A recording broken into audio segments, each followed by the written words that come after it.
everybody, it's Mrs. Safara. This time of year in JK class, we will be learning about dinosaurs. So I thought I'd read you a book about dinosaurs. Some of these words are kind of hard to pronounce, so bear with me. My Visit to the Dinosaurs by Aliki.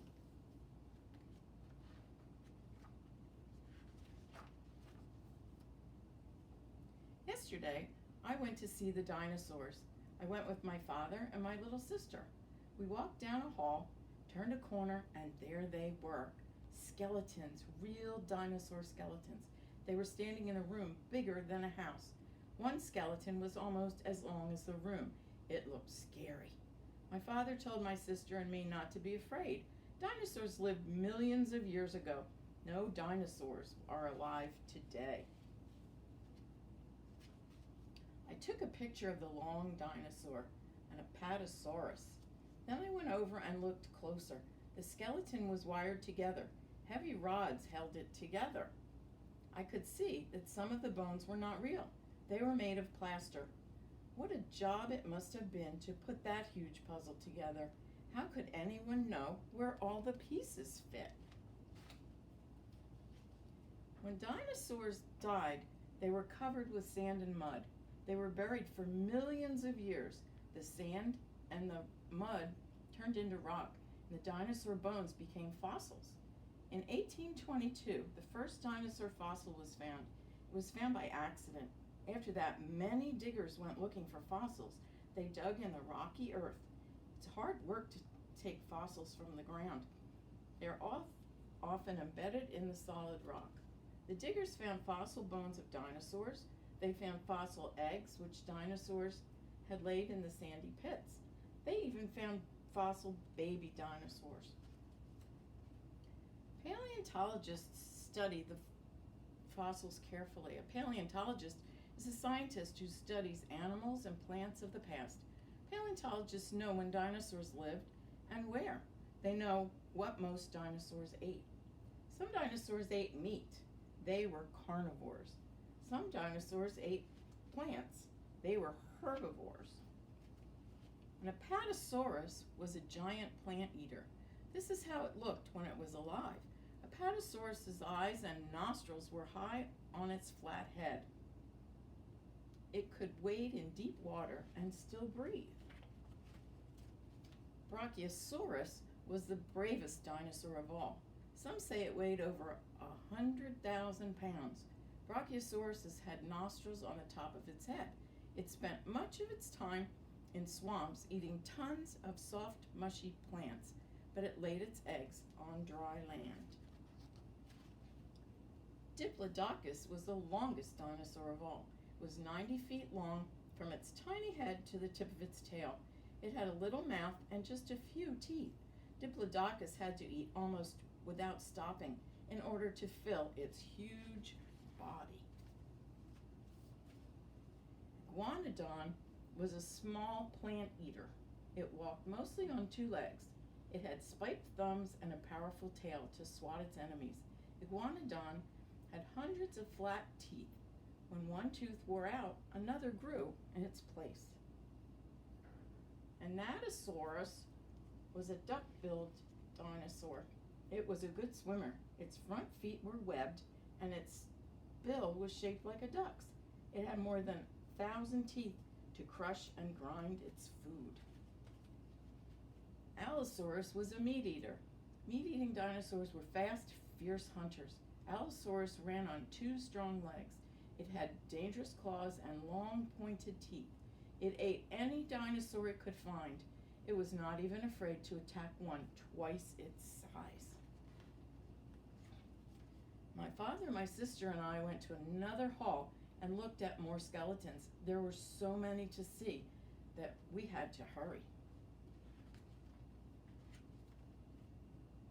Ornitholistus was small and fierce. It was swift enough to catch birds. Ornithomimus had no teeth at all. It may have eaten the eggs of other dinosaurs, and fruit and insects too.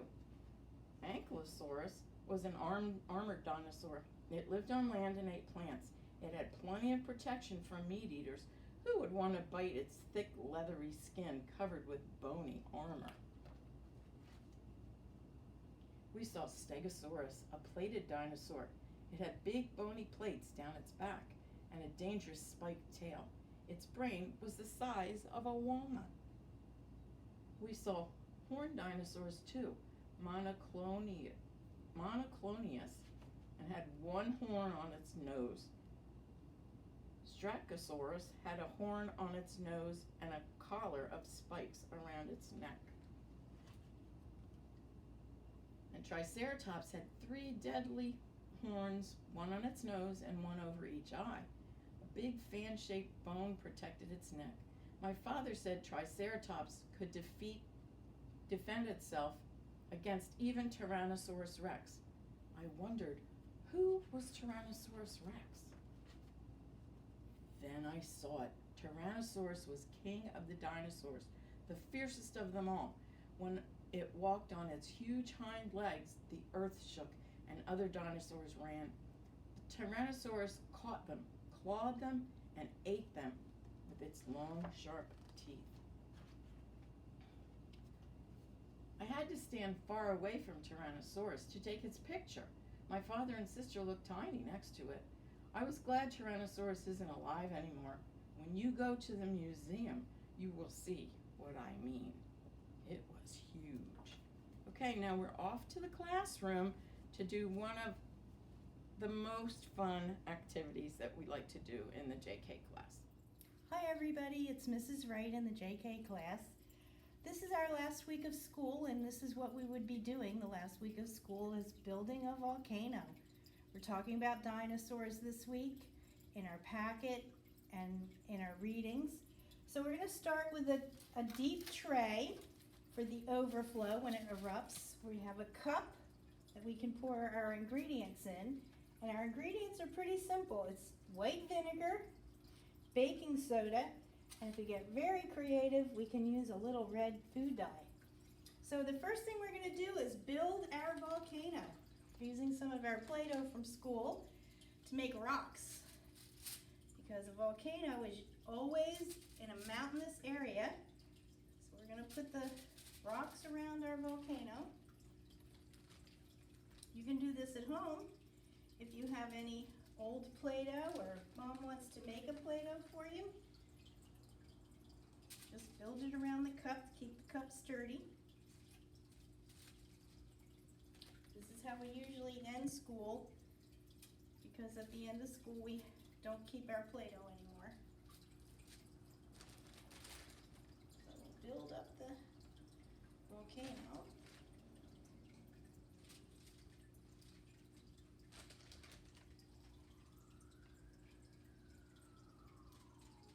It gets a little messy, but it is exciting.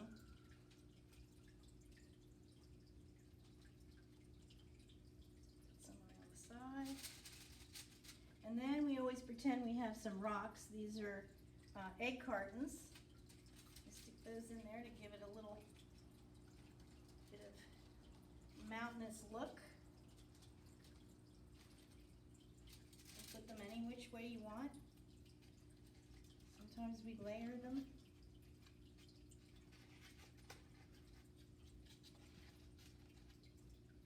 Kind of fun creating. You can create your volcano out of anything that can get wet and get thrown away later.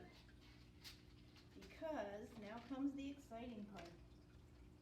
So the first thing we're going to do is we're going to add some baking soda.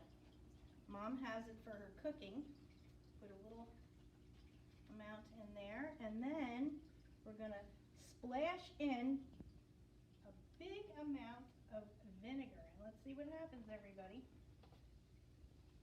Can you see it bubbling over? Isn't that cool? Watch it again. Wow! That is so cool. We always have so much fun with this.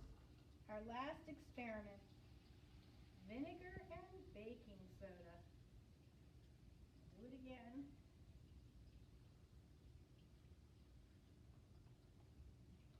Goes the baking soda, now the vinegar. It's a chemical reaction that makes it bubble. Can you hear?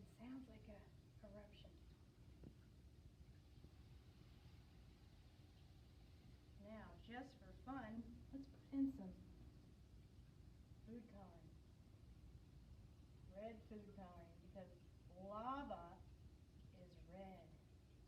Red and yellow, depending.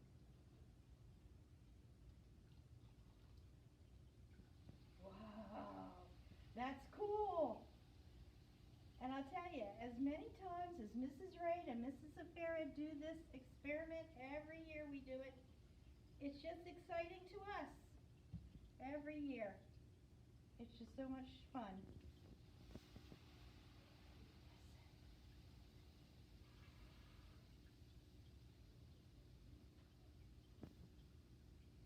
So again, it's something you can do at home, as long as you have a deep pan to hold all the liquid. We'll do it one more time for everybody. Add the food coloring. Add the baking soda. And splash in some vinegar.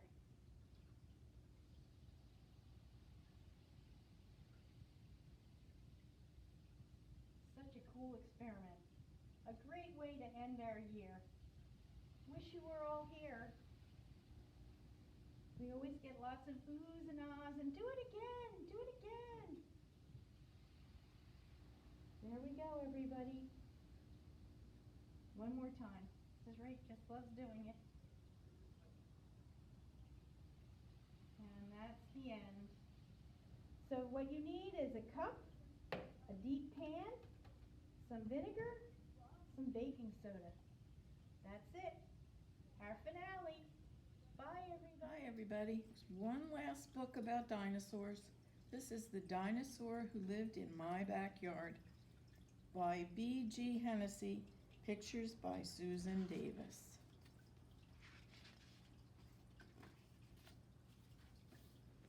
There used to be a dinosaur who lived in my backyard. Sometimes I wish he still lived there. The dinosaur who lived there hatched from an egg that was as big as a basketball. By the time he was 5, he was big as our car. Just one of his dinosaur feet was so big it wouldn't even fit in my sandbox. My mother says that if you eat all your vegetables, you'll grow very strong.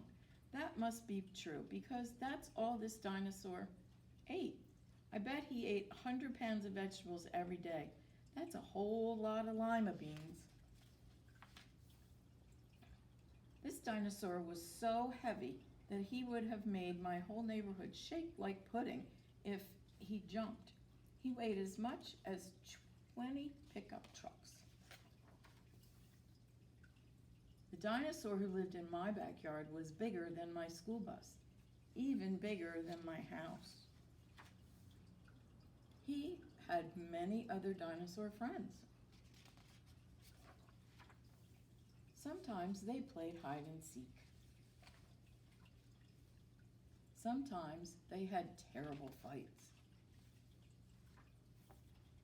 The dinosaur who used to live here was allowed to sleep outside every night.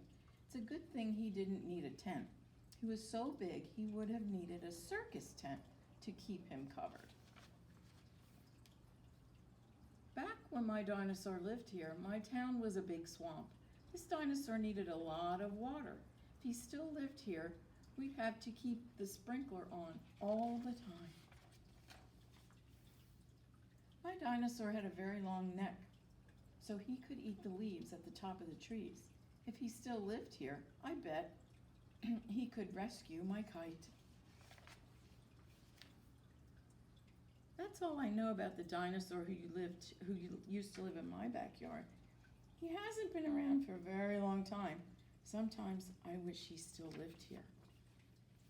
It would be pretty hard to keep a dinosaur happy, but my sister and I are saving all our lima beans just in case. Okay, bye everybody.